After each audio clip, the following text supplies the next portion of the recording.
Yo, what's up? Welcome back. Episode 4, Thick at the Trenches. We got a good one for you today. Let's go.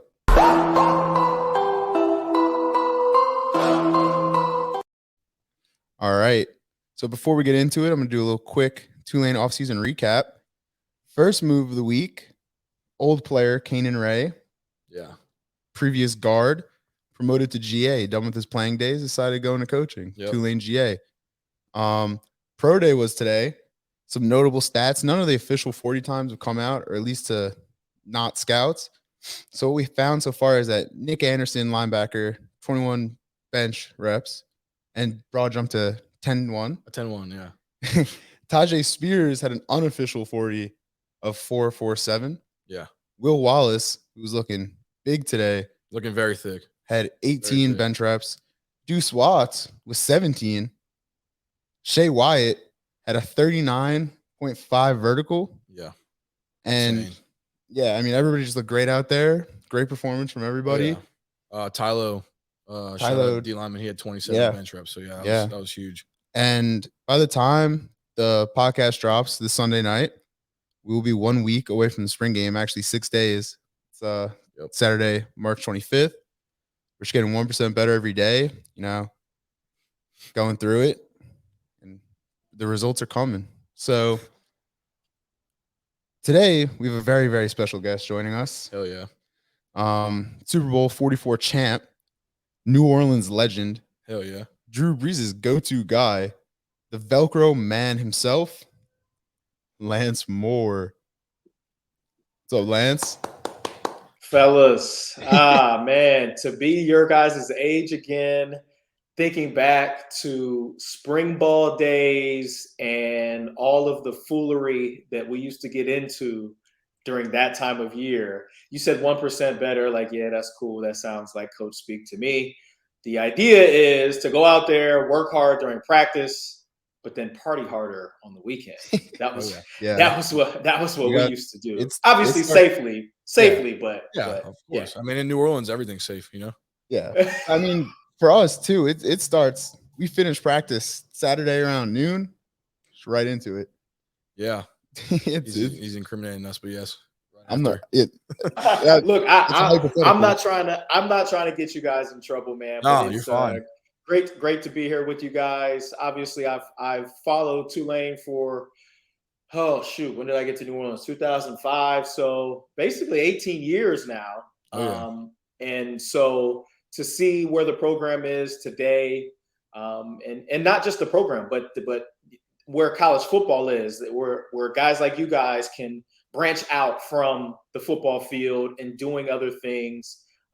It's commendable. And one thing that I always talk about with guys that I mentor, guys that I train, young receivers, college receivers specifically, is think about life after football. No idea when that'll be. For everybody, it's different. But if you've got your ducks in a row and you're already starting to do things while you're in college or while you're playing in the NFL, if you're fortunate enough, then the transition out of football is a lot easier and you're making money sooner. So I commend you guys. This is awesome. Happy to be here with you guys, and let's get it. Hell yeah. Appreciate that again. Yeah. So I think it kind of took you into your first point that you wanted to touch 100%. on, so you're from Westerville, Ohio, correct? Yes, sir. And stayed in state for college at Toledo. Yep. So when you were at Toledo, my first question is, obviously guys like in college football now can branch out. If you had NIL when you were in college, what company or brand would you want to partner with? I mean, it's hard to tell, right? Because I was in school, so I went to college 22 years ago, which is crazy. But you know, I mean, you guys kind of understand this a little bit. Being at a small school, it's not quite as easy to get noticed by big brands or big companies. Yeah. And it usually I would imagine it would have been limited to more so local companies, small businesses and things like that, things that are big in your specific community. But I think I would have been able to kill it because I was balling. But I still think it would have been on a smaller scale, right? I wouldn't have been making millions of dollars like some of these kids are. I was not a big recruit coming out of high school, going to Toledo. I had 3 college offers. I was 5'9.5" and 165 pounds when I went to school, if that. So Really? it wasn't like I was, needed to be lured to Toledo with a bag of money. I was excited to have an opportunity to go play football for free and have, play football for free. We used to do that back then. It's something you guys don't realize anymore. But so play football for free, but also get an education for free. I would have partnered with anybody really back then. I mean, I didn't have any money, so it wouldn't have been specific to any type of brand. But I guess to answer your question, after blabbermouthing for 5 minutes too long, Nike is like the ultimate brand, and even still to this day, I'm like, man, how can I get back with Nike? Because when I was playing, I was a Nike athlete, right? I was signed to Nike. I got the merch, and there was a couple of years I got some money, so it's hard to let that go once you're done playing. But obviously, when you're done playing, they are like, okay, like you're retired, like, bro. We got young guys that we got to sign. So Nike would have been it for me for sure. And but turn down much of it. Did we lose him? Oh no, I think you cut out for a second. You cut out for like a little second. Yeah. I'll just it paused, but it looks like I'm okay. No, but this is a very random question. But do you keep up with Barstool at all? Like during the pandemic and stuff, did you keep up with Barstool or not much? Not a ton. Not I mean, much. Obviously, if you're on social media, like you kind of catch wind of what's going on at Barstool. I heard what just happened with Barstool here recently. I think it's pretty cool that somebody can grow a business in the way that Dave has, even though I'm not a huge fan of his. But it's the where we are as far as media goes in the modern world. I mean, look, here we are. We're on a podcast, right? Yeah. Where anybody can subscribe or anybody can listen to it, and it's pretty awesome that everybody's got the opportunity to have their voice heard. But if you're business savvy and get around the right people, you can grow your business and you could potentially grow it into something like Barstool. I mean, I think that's pretty awesome what they've done. They're pretty crazy though. Yeah, I didn't mean to. Honestly, I was I wasn't trying to say like would you sponsor or would you be sponsored by Barstool, but you saying that you went to Toledo during the pandemic, Big Cat, one of the guys that is on Barstool, like he did like the NCAA dynasty thing, and he made this whole thing with Coach Doug's. I don't know if you saw him, but he's like the Toledo coach. Like I don't know if you remember that. You probably can't even see this right now. Can you see that? No, I remember that. I remember. Okay, that's why I was asking. I didn't mean for you to talk about Barstool. I was just trying to be funny. It didn't work out, but no, it's all good. I thought that was a cool thing for Toledo, and yeah, that was huge. Yeah, I mean, it's obviously you have a specific following of people who either know somebody who went there, are from the city, or actually went to the school, and it's not one of those nationwide fan bases, but to have a brand or a company like Barstool doing something about Toledo, I would imagine it brought more people to kind of reach out or want to learn more about or become fans of the university, and it's I feel like that's good for everybody. Oh yeah, 100%. Coach Doug's put you on the map for sure. Been on the map. But actually, Lance put them on the map, and then Doug's came back and put them on the map. Even harder. Right. Even harder. But he doubled down. Yeah. So I guess from there, from college, obviously had a great career there. You went undrafted in 2005, which happens to a lot more players. I see a lot more people who have some good careers. A lot of them start undrafted. So how was the transition from college to the NFL, especially being undrafted? Yeah, I feel like as football players, we all have this dream of hearing your name called on draft day, and when that doesn't happen, I feel like it could go one of two ways, right? You can be the guy that's just upset and bitter, and everything is that you do from that point on, you're angry and you're trying to prove a point and like all this stuff. while I think part of that is a good thing, I think just using it as motivation. And if you get an opportunity, making sure that you show every single day that, hey, in a style, this could have been did.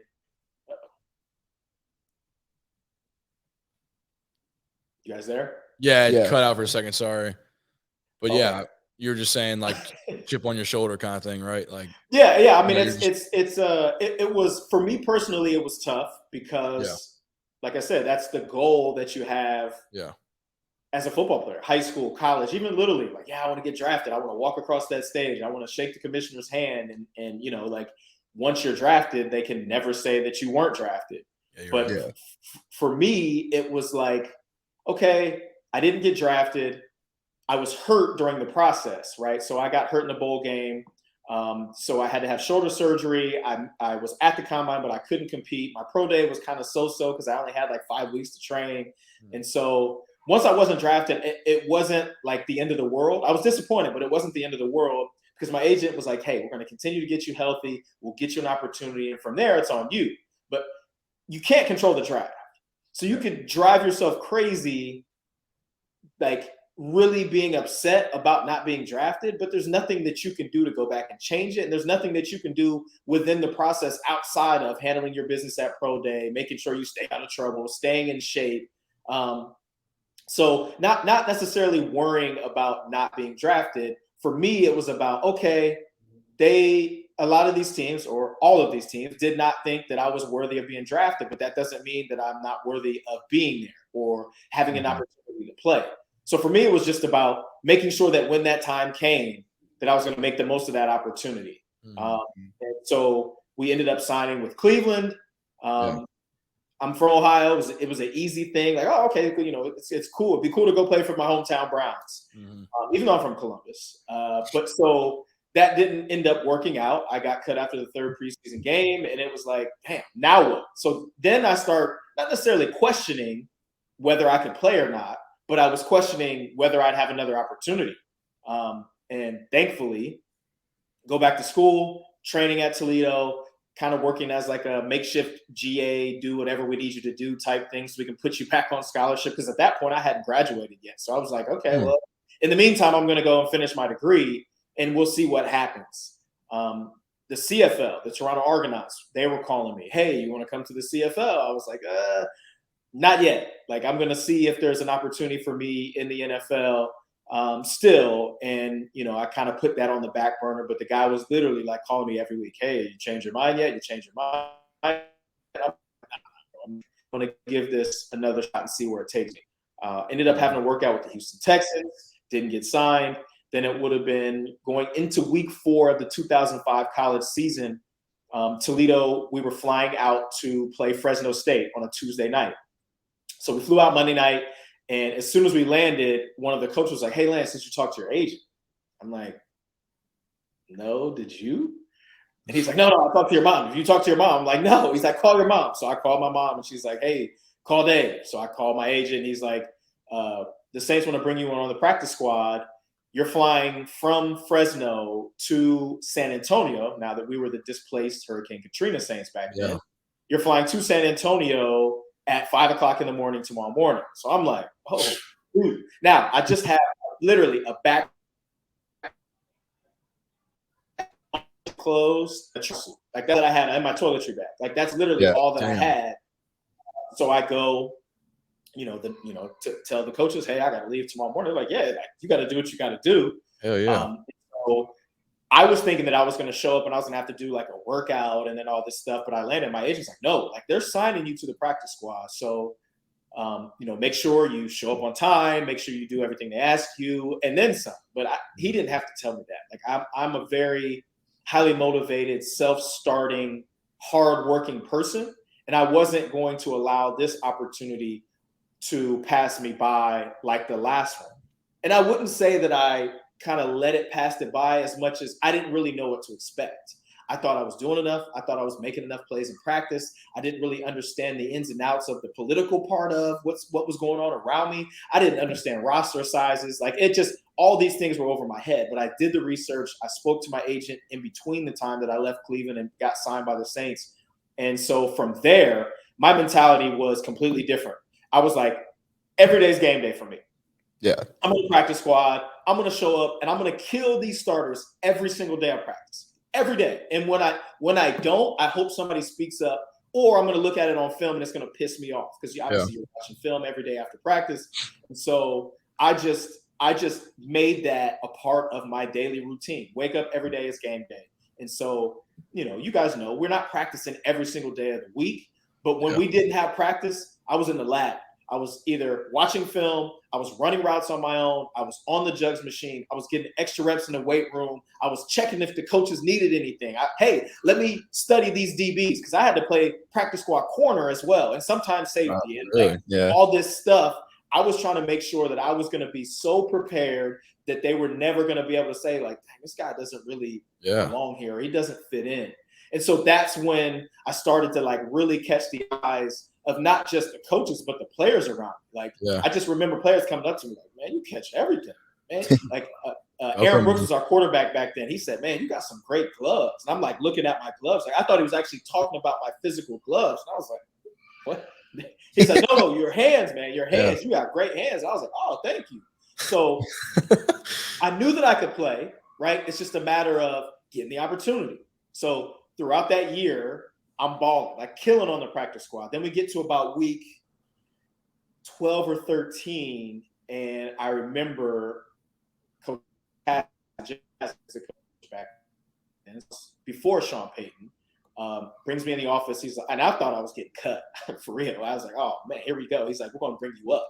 I'm like, for real? He's like, yes. He's like, we need a kick returner and a punt returner. We'll start you there, and then we'll see if we can work you into the offense. I was like, hell yeah. Like say less. Like, and so I still had that same mentality going into practice. And since I wasn't a starting wide receiver, I still had to do practice squad reps. And that first Wednesday practice, I'd mess around and pull my hamstring. Like literally the week that I was supposed to be my rookie season, pull a hamstring. And from there, it was kind of like, just try to get back healthy. And by the time the end of the year came around, they had cut me again and put me back on a practice squad. So I missed that opportunity. And it wasn't anything that I did or didn't do. It's just kind of one of those things. And I think I would have balled. I think I would have made some plays. Hopefully I would have returned some kicks. And then, my story would have been completely different. But honestly, I wouldn't change anything about it. It really made me even more hungry to like them to like almost give me a little taste, but then pull it back. Where I was like, damn, I was right there, but I didn't quite get a chance to go out there yet. Like, I got to do more. And so like that off season, I went crazy, training, preparing myself. Sean Payton gets hired. Drew comes in. Yeah. And they're like, and Mickey Loomis and Sean Payton are like, hey, we want you to go to NFL Europe. I'm like, NFL Europe? Like, no, like this is a new staff. We got a new quarterback. Like, I'm trying to stick around. I want to be here so I can learn this offense. I can get, on the same page with the quarterback. I can be around the new receiver coach. And my agent's like, do you want to play for the Saints? I'm like, yeah, of course. He's like, you should probably do what they tell you to do. I was like, you're right. You're right. Smart man.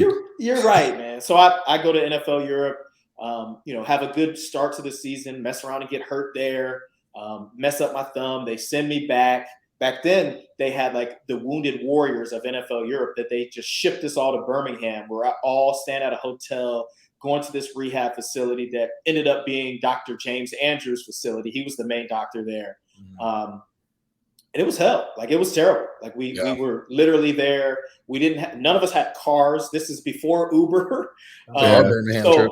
So they would shuttle us from the hotel to the rehab spot, and that's it. If you wanted to go somewhere, you either had to know somebody or call a taxi cab.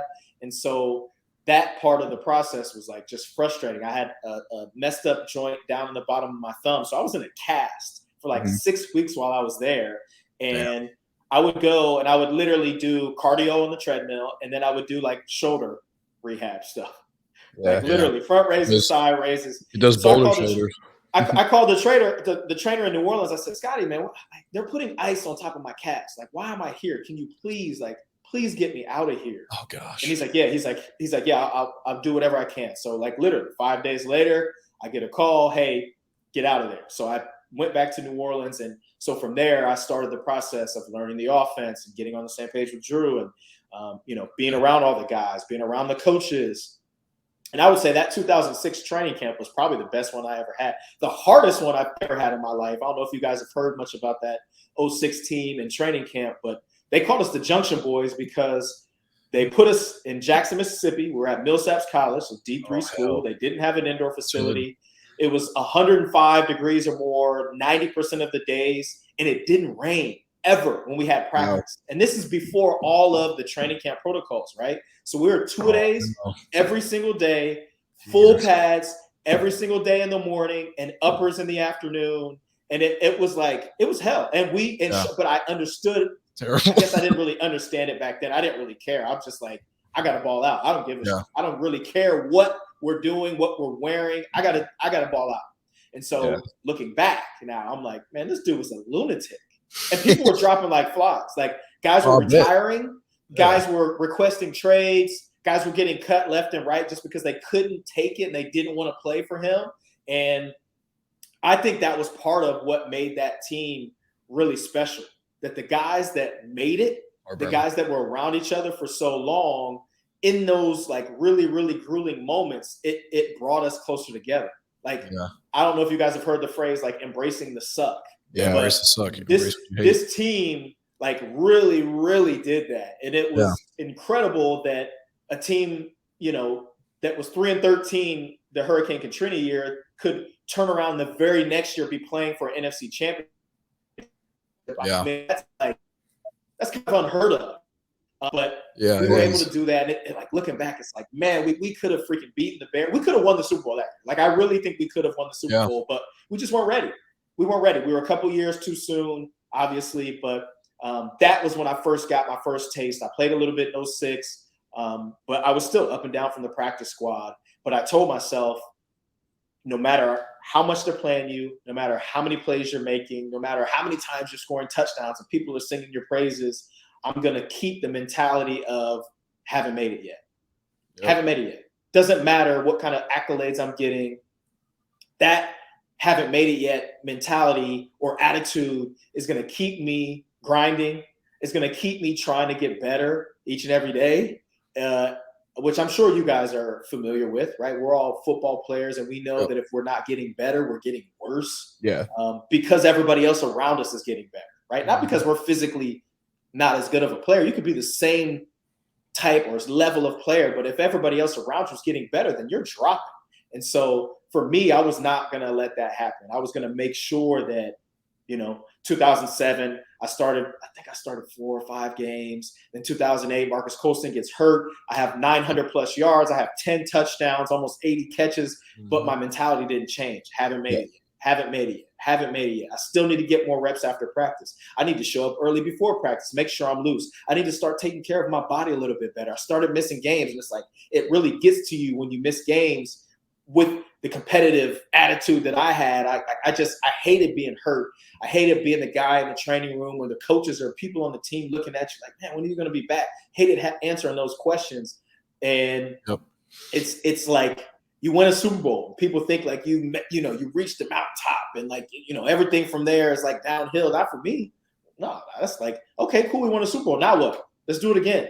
Let's have a better season the next year. Let's have 1,000 yards. And then once I have 1,000 yards, let's try to do that again. And like, so I think my mentality was what helped me stay as long as I did. Obviously, I'm not a super physically imposing person to anybody, right? I'm just kind of more regular, average size guy, but I've got a different type of attitude. Obviously, I was blessed with that athleticism and a great understanding of the game of football. And I was a great player in high school, a great player in college, and ended up having, in my opinion, a great career in the NFL.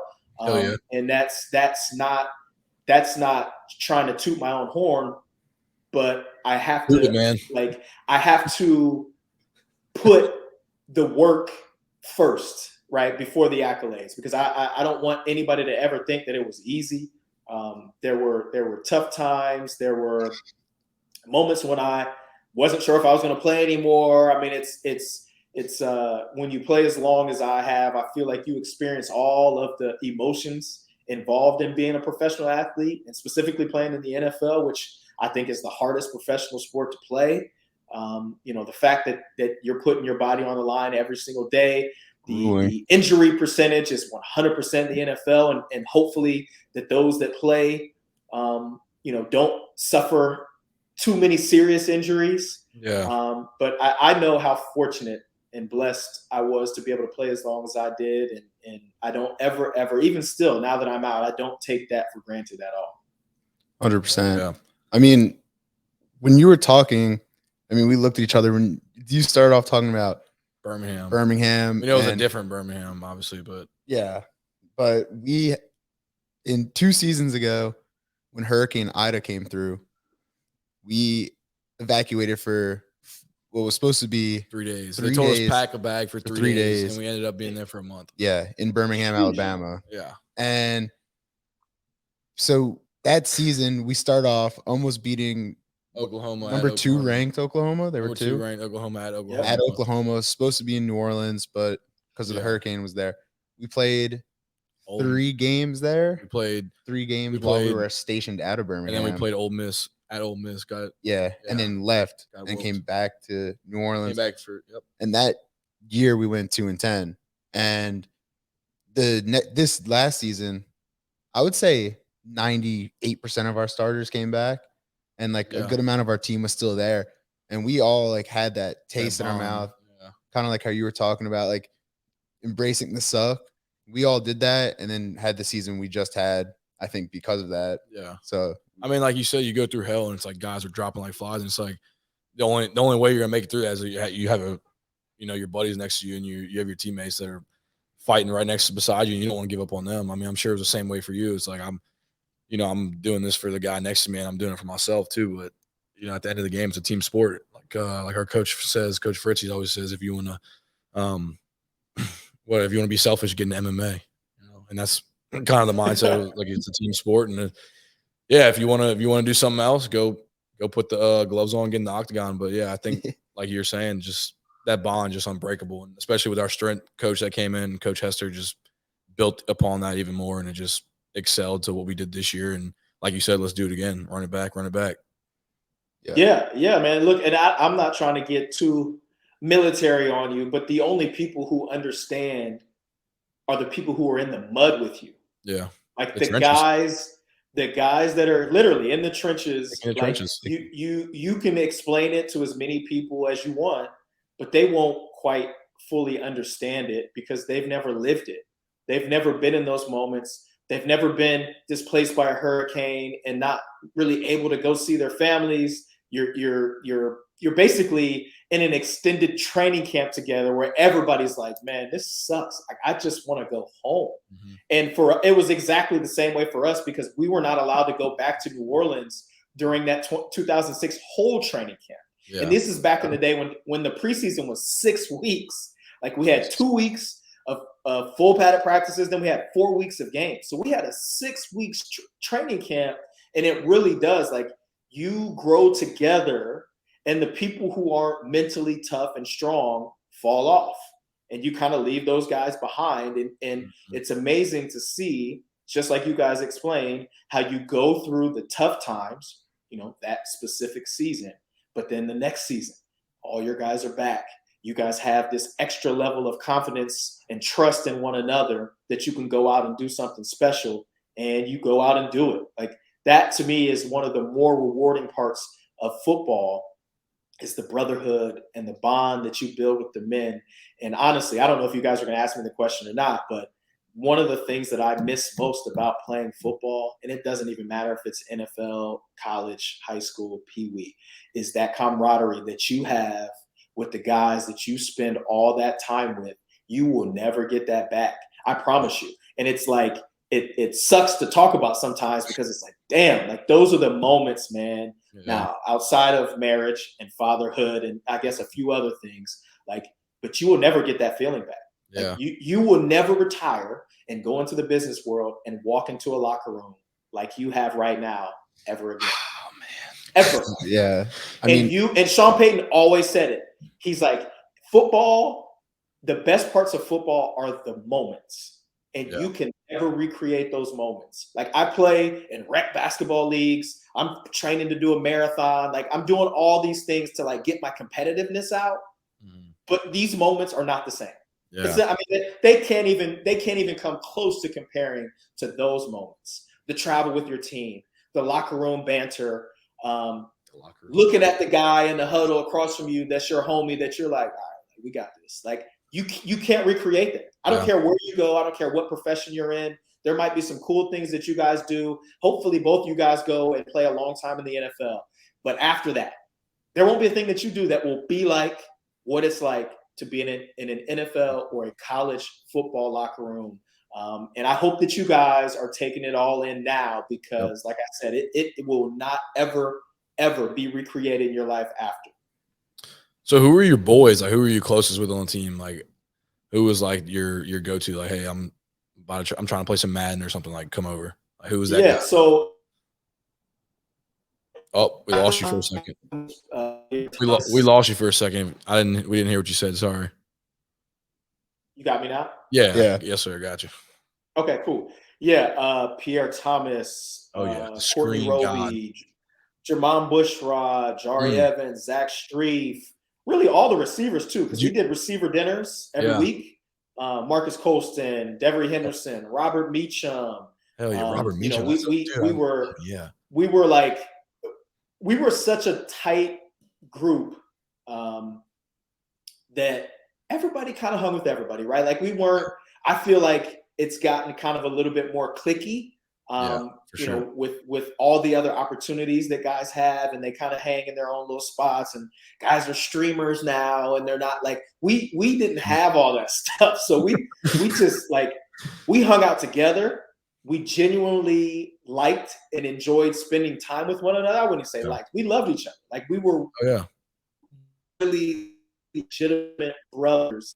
And I feel like the teams that hang out together are usually the teams that are able to have success easier. Now, obviously, you got to have the talent, the coaching, the execution. I mean, all these things that go along with having success. But it's a lot easier to go out there and know that the guy next to you is going to handle his business, and the guy over here is going to handle his business. And, oh, he went down, but the other guy, I know he's going to handle his business. If you have that trust in one another, and hanging out outside of work or outside of the football buildings helps to build that trust. And I feel like that was something that we did really, really well. So if there was an event that somebody was putting on, there would be 80 to 90% of our team there, because we loved and wanted to support one another. And it would be totally normal for after a game or on a weekend that we had off for a lot of our guys to be in the same location, because, again, we like spending time together. And I think that's a big part of the reason why we were able to, kind of have the run that we had. And looking back, it's a shame that we only won one Super Bowl, because I honestly feel like that 2011 team was probably the best Saints team ever. Breeze for MVP, man. Yeah, I mean, we got snubbed MVP, but we're not going to talk about that. That's another thing. Like, he was obviously playing in a time with some great quarterbacks as well, but I think he should have at least won one during that stretch. Yeah, what he was doing was incredible. And obviously there's quarterbacks now that are passing for a lot of yards and a lot of touchdowns, but just Drew's still the GOAT, though. I agree. Yeah. I agree. This guy thinks Daniel Jones the GOAT. I never said Daniel Jones. I never said Daniel Jones. This kid said that. Time out. This kid said that Daniel Jones is better than Lamar Jackson. Oh no. Oh man. He said that Lamar Jackson is the top 8 quarterback in the NFL right now. I think that I'd rather have Daniel Jones on my team than Lamar Jackson. He said he'd rather Daniel Jones than Trevor Lawrence. Trevor Lawrence had a great year. One good year. He's promising. I saw him. I remember watching. Dude, you're tripping. Freshman year at Clemson, going winning a natty. He's got that winning instinct. I could feel it. Yeah. Hey, college is college, buddy. It's a new game. I feel like he was just trapped in the Jaguars organization, and they're starting to get better. All right. Well, I'll believe it next year if he does it. But yeah, Drew is the GOAT. Lance said that he's the GOAT, so you have to listen. I don't know who's the GOAT. I don't think Tom Brady's the GOAT. That's for sure. I'm a Giants fan. We beat him twice in the Super Bowl. Maybe Eli's the GOAT. Maybe so. But let's go in the Super Bowl. Oh, yeah. So I had to ask you, this was like the one question that I was like, Ethan, if if you don't let me ask this, I'm going to kill you. I'll let you ask whatever you want. Yeah, I know you will. But so the Super Bowl, I know we all remember it. I remember exactly where I was sitting. Probably the best. That's the best year of my life after y'all won the Super Bowl, because I should have pulled that up. Damn it, I don't have it. But I was on the front cover, like the newspaper. Remember y'all's parade that y'all had? Skip school. Everybody skipped school. It was the best day of our lives. And I was on like the Times-Picayune or something front page. But that's besides the point. So how old were you? I was 8 years old. Gotcha. Still remember it like it was yesterday. But so that 2-point conversion, obviously, great play. I mean, obviously, one of the reasons that we won the game. We're gonna pull it up real quick. We're gonna pull it up, but like, haven't seen it. Yeah, pull it up for the people that haven't seen it. But I don't know if it's gonna be able to let you talk while we play it, so we'll just hold what we're gonna say until after the video. But let's pull this up for everybody to see this amazing catch. Roll out Breeze. Pass. Oh, almost caught. He bobbled it. It was Lance Moore. The Saints are challenging the call on the field. They believe it was a catch by Lance Moore. The flag is out. Scott Green will go under the hood. Yep, Jim, let me go over it real quick. When you're catching the football with contact going to the ground, you must hold on. If you're going to the ground to catch the football, when you're going down, you must hold on. So I guess my question about that play was, did you know you caught it right away? Like, what was your mindset? Because just walk us through that play, and what was your mindset during it? And did you know you caught it right like immediately? Well, to answer that question, no. I mean, I thought I did, but I wasn't super confident at all. I mean, I was just it happened so fast. I felt like I had control of it and crossed the goal line. But in that moment, it was kind of one of those things where I was like, damn, maybe I did. Because you can kind of see me with my hands on my hip. Like, did I really just drop that?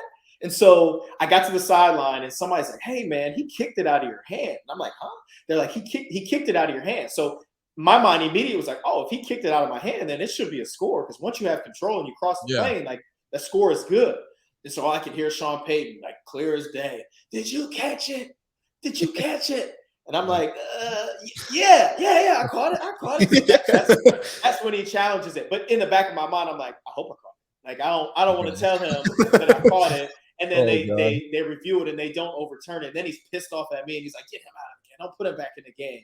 So I thought I caught it, but I wasn't super confident, I should say. Yeah. And thankfully, obviously replay was a thing back then, and they could go under the hood and really check to make sure that I caught it. We all knew you caught it. Like catching me. I mean, I feel like that was for fans. It was probably wishful thinking because it happened so fast. Like, there's no way that the human eye could see that. Like, oh, that's a catch. Like, you're hoping that it's a catch. Yeah. I mean, we knew that it was a catch when. I'm just like so shocked that, like, obviously, like, me and Noah, like, if you can't tell by our physiques and athleticism, we could torque our bodies like that to put the ball in the end zone. I would have just tore a few muscles. How are you? Like, it looked like you caught it, your feet in the end zone, ball out. How were you thinking? Like, I need to bend this certain way, like in that, like a snap to get the ball across like that? Because not every person can do that. No, I mean, I feel like it like instinct kind of took over at that point. And I always tell, like, the guys that I train, the receivers that I train, I say football players are very, very aware of their bodies. But wide receivers, for the job that we have to be probably the most aware of our bodies. Obviously, you want to catch balls and understand where defenders are so you're not taking, big shots. You also have to know where the sideline is. If you're catching a football over there, you've got to know where your feet are without looking down at the ground, because once you look down at the ground, the ball is going every which way. So I think just having an awareness of where I was, how my body was contorted, and how to best reach to get the ball over the end zone. Like I said, that play happened way too fast for me to even, like, really be thinking in the moment. It just kind of was one of those things that it's just like, see ball, catch ball, figure out a way to get over the goal line in a split second. And, fortunately for us, I was able to make that play, continue the positive momentum. And then obviously Tracy Porter had the pick six shortly thereafter. But yeah, big moment in that game. One play that will, be kind of synonymous with me and my football career. And every time I see Saints people, whether it be in New Orleans or elsewhere, they call me Mr. 2-point conversion. And like, it's pretty cool to be known, for a specific play, one that means so much to people, as well as, that kind of region, to help bring the Super Bowl trophy to New Orleans. That was awesome, man. Thank you personally for me. I've always wanted to tell a Saints player that played on the team, thank you for that Super Bowl. It was awesome. But yeah, I guess from there, I mean, obviously, before we start digging some more questions into you, let's go a little more of a video thing where you've been in the end zone a lot. Good, more than he's an end zone magnet. And the one thing that when you're in the end zone with the ball, I feel like you're a top tier celebration. Yeah. You've had some great celebrations throughout the years. Yeah. So let's see him, Ethan. Roll the clip. I don't have a clip of all of his. It's too many. I actually was watching a video before. I think it was about a 17-minute video of every single one of your touchdowns, and almost every single one showed the celebration after. Roll the clip, damn it. I don't have the whole video. One that I pulled up. But hold on. I want to. Okay. Sorry.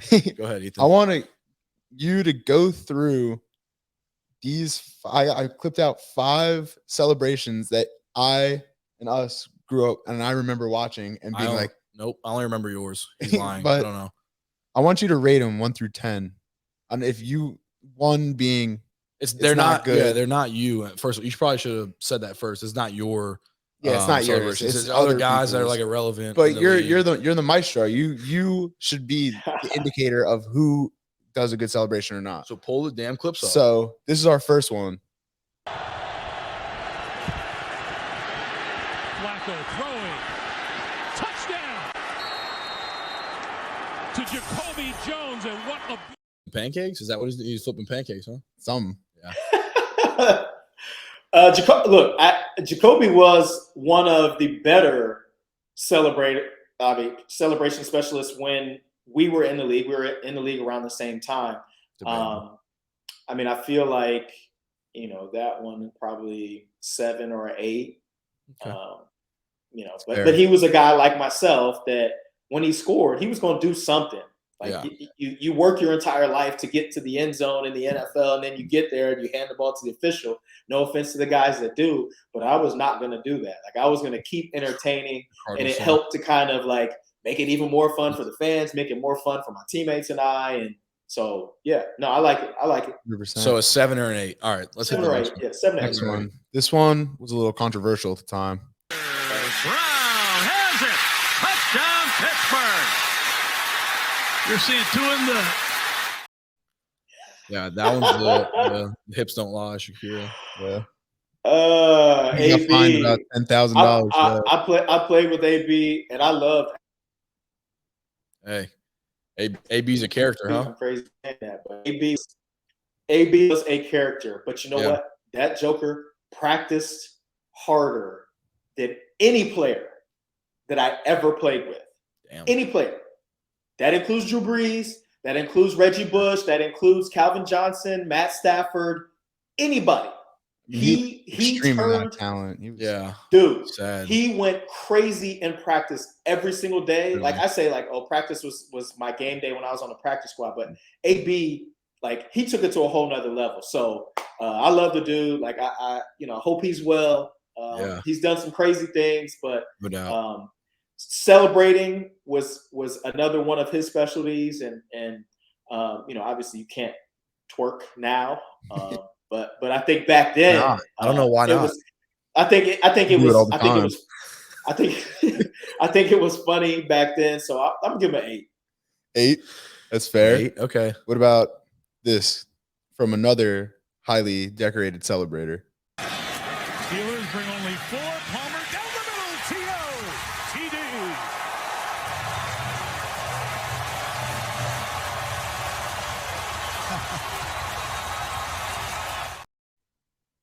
Sounds pretty good. Oh, did we lose him? Oh, there we go. Oh, we're back. 9. 9. Yeah, the TO mime is a 9. Yes. Okay. That's hard. That's super Yeah. hard. And it was hard. Like, yeah. There are people that dedicate their lives to trying to do that. Yeah, they literally as a don't even job. talk. Yeah. And, like, this guy can talk and be, yeah, he can do both of them. That was for his 150th touchdown too. And So, play football. I mean, Guy's a jack of all trades. yeah. That's incredible. And this next one is a group celebration. Let's see this one. More recent, very, very popular. He's going to go deep, wide open, and into the hands of David Moore.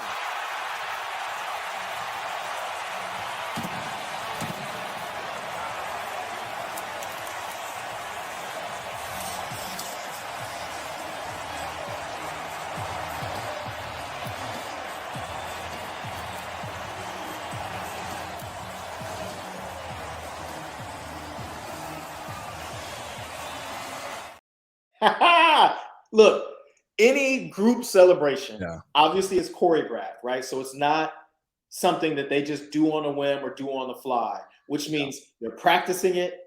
They're doing it by themselves when they get in their hotel rooms the night before the game because they don't want to be the one to mess it up. I'm giving it a 10 because I know for So a there's fact, nothing that could be better than that. well, there's also things that could be 10s, right? Okay, Or 'cause there's 10's things like that the could ceiling. be, or there's things that can be off the chart, right? But Yeah, I just think, okay, I'll give it a 9.5. How about that? All right. I'll Okay, give it a yeah. 9.5 because Really I not know, supposed to change your answer, but it's fine. Yeah, we'll let it slide. I know the dedication that it took to get to that for those guys. And So 9.5. I'll give them a did you 9.5. practice yours? Like Heck yes. how Yeah. like days in advance? Like in the mirror, or was it like in 100%. front of your wife? Like, did you practice in front of people, or did you just do it like by yourself? Like, how was it? In the mirror. In the In the mirror. mirror. So if Yep. you Looking at the Did man you- in the mirror. how many did you have in your bag? Because you can't just have one if you're planning to score 3 touchdowns. Well, I had YouTube in my bag. So Wow. I would go on YouTube or I'd go on Twitter and ask the fans, hey, what touchdown celebration would you like to see me do this week? And I scored multiple touchdowns in, I think 7 or 8 games. But luckily in those games, I had 2 that I could go to. Now, I don't know what I would have done if I scored 3 or 4 touchdowns in a game because I don't know that I ever really had 3 or 4 on deck. But Yeah. I like to think I'm a fast thinker. So if I've already got 2 touchdowns and we're going into the third quarter and there's a potential that I could score another one, I definitely would have had something on deck. Or you just drop the ball and then be like, I don't have a dance ready. No, wouldn't do that. Or like, Just too much was expected of me. yeah, there's high expectations. You weren't a Saints fan. You didn't understand. When man scored a touchdown, we were all like, come on. Like, let's see it. And it was like, if you didn't, yeah. So how long? Wait, hold on. It's very quick. It's very quick. All right, Sorry. you go. So, like, would Lance Moore like kill the gritty right now? Like, how would you, Oh, would you yeah, be able that's to a good- murder the gritty? That's a good question. Yeah, I mean the gritty's not super hard. It's not super hard, but I mean, I went to high school with the guy like does it every Sunday. So I wanted to see like if you would murder it. So maybe I might need to see a video of that if you later on, if you're just bored or something, you send me a video you gritty in. You don't have to, but Can you gritty? I can for sure gritty, but I don't want to mess up this place that we're in right now. We'll And- post that video one time. Yeah, for sure. And yours and mine. Mine's obviously gonna be the best. No doubt. But what I was going into, how long did you practice this one? Down the middle of the field, and that is a touchdown for Lance Moore.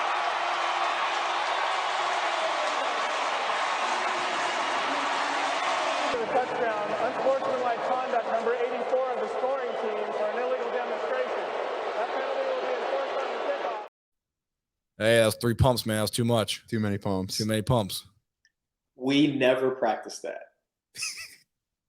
Looks like you That's did, a Lance. Looks like you did. We obviously this is the big Key and Peele time. Lingo McCringleberry. and we were obviously everybody was huge fans, but in our locker room, we loved the show. We talked about the show all the time. Obviously, the touchdown dance one was, obviously it meant something to us. But Kenny Stills said, "Man, that would be cool to do that someday." But we did not ever say, "Hey, against Tampa Bay, we're going to do the Hingle McCringleberry, and you're going to be the official, and I'm going to pump 3 times, and then you're going to throw." Like, we did not ever choreograph it. It's so And much so- more beautiful hearing that.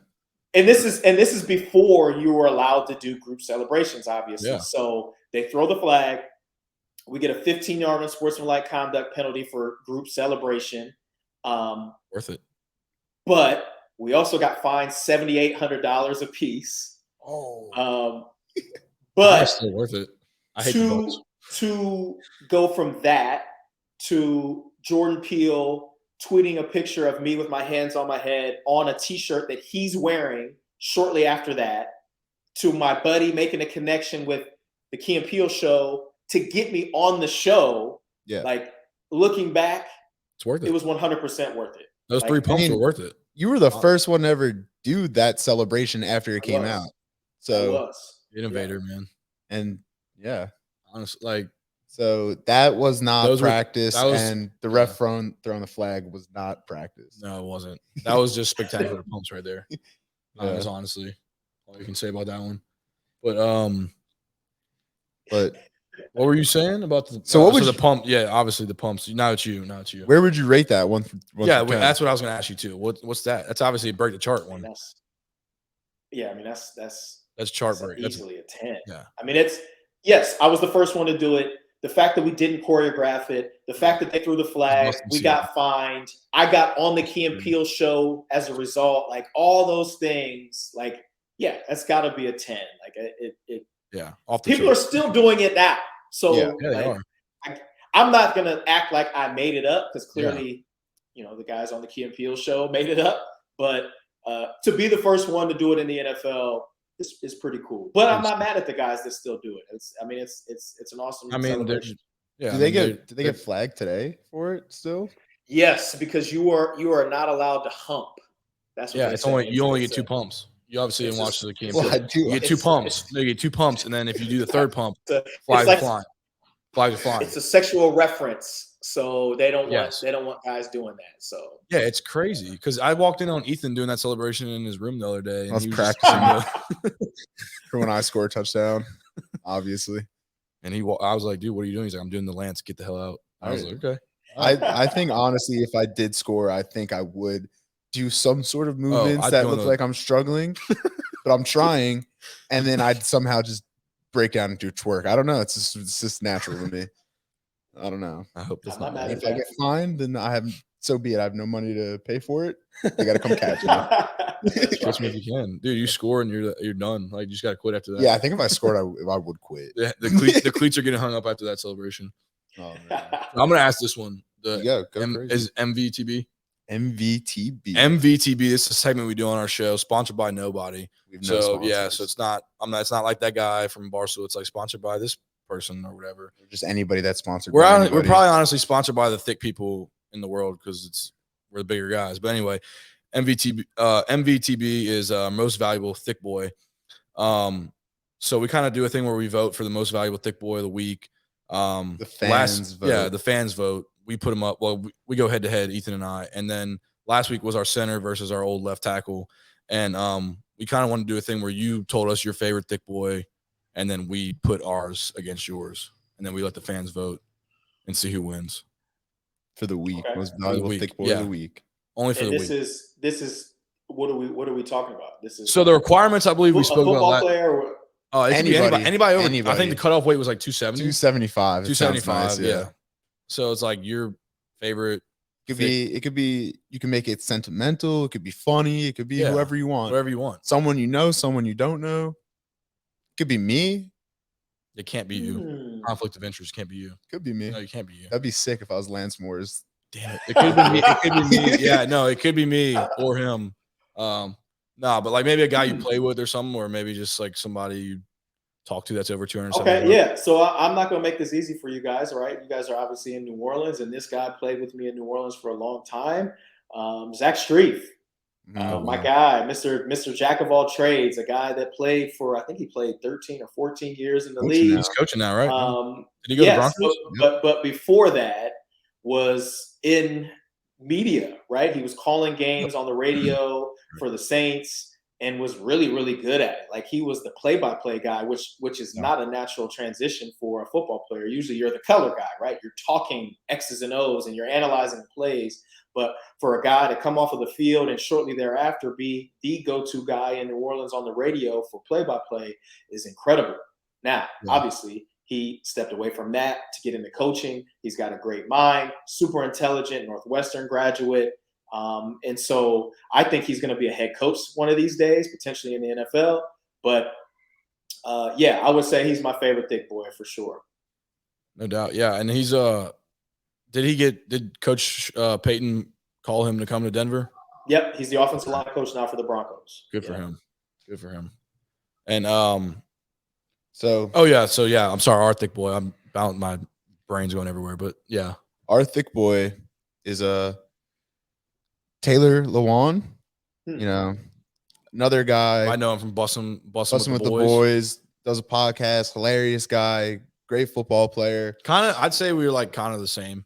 You guys? We're probably like you and I and Taylor. We're probably a mix of us is like Taylor Lewan. Because I have the sleeve and Ethan's like not yetted, and then we're both me either. That's fine. I mean, I'm just saying we're both fat, and so like we could be like him, you know. Yeah, and we, both. Yeah, we're on a so podcast. We're on the podcast, but we'll let people vote. So Zach, it's gonna be your boys Streef and Taylor Lewan. Maybe we can get Streef on one day, talk to him about some X's and O's. Maybe. I mean, our new line coach at Tulane is Dan Rochar. Oh yeah. Okay. Yeah. Yeah. So Coach Dan. Our film that we watch is always of you guys, like in practice or in a game, and it'll be so funny because he'll just be like, "Oh, like watch Tehran here go against." JJ like, Watt or something. No, like even in practice. So he'll be like, and then Drew just steps back and he'll just throw it. And I'll be like, you're talking about like Teron Armstead and Drew Brees, right? Yeah, you're talking about like the best of the best. Yeah. like so natural. But he's like, now watch Ethan. Yeah. He's like, now watch Ethan. Just on his face. But watch this grade A loafer. Hey. Just kidding, man. But so before we let you go, got some final questions. So this one's yours. Yeah. If you could pick any professional athlete to swap's life with for a day now, who would you choose? And what would you do differently to mess with their routines? Mess with the routine, like make it bad or just change whatever. I don't know. Okay. That's pretty sinister. You can make it worse. Maybe it's a person you don't like. You can be like, I don't know. Wake up in the morning, don't brush your teeth because you want their breath to smell. No. Or maybe eat turkey like us. I mean, God rest his soul, but I'm like the biggest Kobe Bryant fan. Yep. Like I've always loved the guy. Like I've met him a few times, and like just how he worked, how he pushed himself, the type of guy that he was, and how he evolved even after basketball into this businessman, family man, girl dad. I think it would have been awesome to walk in his shoes for a day, and I don't think I would change anything, honestly. Like the dude is like, he is just one of the people that I've always looked up to. He was the reason I became a Lakers fan. I'm from Columbus, Ohio. Like we're not anywhere close to Columbus. Yeah. But once this, 18-year-old kid got drafted to LA, I would watch the games. And I'm like, man, there's so, like this. I like this guy. And obviously we saw how his career went and how he became one of the greatest that we've ever seen. And yeah, I would definitely, if not, walk in his shoes, want to spend some time with him if it would have been possible. And, just hate to think about what happened to him. Tragic. And this beautiful, beautiful young girl and all the other people that were on the helicopter that passed as well. But yeah, Kobe, man, I still wear Kobe's all the time when I play basketball. Like that's my guy. Yeah. Mamba mentality, man. Yeah. Mamba. Do you want me to ask the next one? Yeah, you could. Okay. Well, I'll tell everybody right now. This isn't my question. Ethan wrote it. I don't want to take credit for it. We take credit for both. Yeah, you know what? It is my question. So if you could, my question. Okay.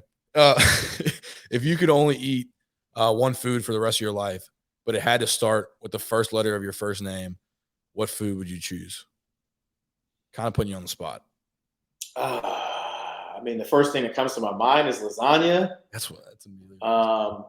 But if you were just asking me if I could only eat one thing for the rest of my life, what would it be? I would probably say chicken wings. From where? That matters. And is it in NOLA or is it Chicken wherever? and watermelon. That is fire. That's a fire spot. Have you ever been there? Is that a place in New Carroll. Orleans? Yeah, it's on Claiborne, right? Yeah, Claiborne. I have not been You there. can see the Superdome in the horizon. Yeah, it might be a newer spot, honestly. But if you had to pick, it's a place that you've been. Where's the wings that you're getting? Are we talking bone-in wings? Or are we talking like boneless? Bone in. Bone-in. Okay, all right. Obviously, that's what I was. What sauce? Right. What sauce? We've got a place here in San Diego called Dirty Birds, and they've got about 50 different flavors. And I promise you, I've never had a flavor that I thought was trash. So like, I can go there and they make, obviously you can order as many as you want, but you can get as many flavors as you want. And I'm a big like hot honey guy or like a spicy garlic. I love lemon pepper wings. Man, you guys are gonna make me go order some wings. Yeah, honestly, you want to hit up some wing spot later? Down. That's a cool name though, Dirty Birds. That's yeah. It's like some team we know that we don't talk about. That's right. That's right. Would be named. Was it true that the Falcon damn it, I just said it. Son of a, was it true that that team was trying to sign you? I did sign there. You did sign, but then you were like, "What the hell am I doing?" Right? Or is it like? The 2016 training camp. I was there for a couple of days, and it just didn't feel right. I was already kind of in the mode of I'm going to try to make this work. And I got there, and everything was just off to me, from the airport to the ride out to Flowery Branch to terrible going into their locker room to wearing the colors to being out on the practice field. Different shoulder pads, wrong style helmet, not the same number, like all these things. And I will say that they were like really good to me. Like it was a good experience. I just could not. I just couldn't put on those. And I was ready at that point. I was ready at that point as well to kind of move on and go into the next phase. I had just had my oldest. My first daughter, a few months before that, and I just was kind of ready to be done with football at that moment. And it just wasn't meant to be. It would have been tough for me to end up playing there and wearing that uniform. Yeah, it would have been painful for me to see. And if you would have three pumped in that uniform, if I would have seen Lance Moore three pump in a Falcons uniform, I'd have probably stopped watching the game of football. To be honest with you. I'm being honest. Would have affected your whole life. Yeah, I would have probably stopped playing football as well. So thank you, Lance, for not doing that. That's a little extreme. Yeah. Hey, you know what? Sometimes we go to extremes for the teams we love. Is what it is. I get it. If I'd still watch football. But but before we end this, I just gotta shout out my uncle for letting me use his jersey. Fire jersey. Show the people the I'm jersey. gonna show the people the Get jersey. up. Show them. I'm gonna show them who's on the back. You got to get on your knees or something. I'm not getting on my knees, damn it. Say that to me. I'm telling you, like, I'm serious. Oh, there you go. Don't fall. Yeah. Equipment's expensive. But yeah, fire jersey. Shout out Casey. I believe it's Reebok, maybe Reebok. Yep. Nice. Yeah, it looks like it's got a lot of ventilation. It got a lot of ventilation. I think it was worn by Lance too. Not confirmed yet, but game worn. Yeah, game worn. But like the one behind him. Yeah. Yeah, it looks the same. You can't tell. Yeah. But same uniform. But just want to shout out my uncle for letting me wear this jersey. I might keep it. Probably will. You should keep it. I deserve it more now than him. Yeah. After talking to Lance himself. So it's mine now. Thanks, Casey. Lance. Yeah, you're right. I agree. It's your jersey now. It is. Casey, sorry, you heard it here first from Lance himself. You ain't getting it back, buddy. All right. Well, we'll let you go. We just want to thank you so much for that was awesome. coming to talk to us today. It really is an honor.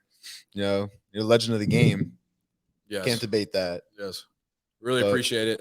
Coming from a kid who grew up loving the Saints, and y'all made me love football. So I really appreciate you for real. Yeah, no, thank you guys for having me, man. I wish you guys the best of luck, obviously, on the football field, but in the classroom and all your endeavors. I hope this podcast gets bigger and bigger and bigger. And yes, the more that you guys are working on this, the better you're going to get, the more, listeners you're going to get. And shoot, man, shoot for the sky, because it's like the opportunity is there. right? You put out a good product and people will find it. And that's when you really, really can make it, for yourself. So the more that you can do, the better. Don't put all your eggs in one basket, but ball out on the field too, because you never know. You know what I'm saying? So do multiple things, and yeah, man. I hope you guys continue to kill it. Yes, sir. Sir. Gonna have to come try that Dirty Bird place out soon though. Now I'm gonna fly to try. I'm kind of looking at like flights to San Diego to come try this place now. It's fire. Like the pictures are actually busting. And then now, since you're on the podcast, it technically means we have a place to stay in San Diego. So I'm here. I'll take you guys to Dirty Birds. It'll be on me. Awesome, man. We're gonna take you up on that. We'll be there tomorrow. yeah. Practice what? Anyway. So thank you again so much. And we'll see you guys next week. And Ethan, you wanna stay thick, my friends? Yes, That's how we end every one. Thank you.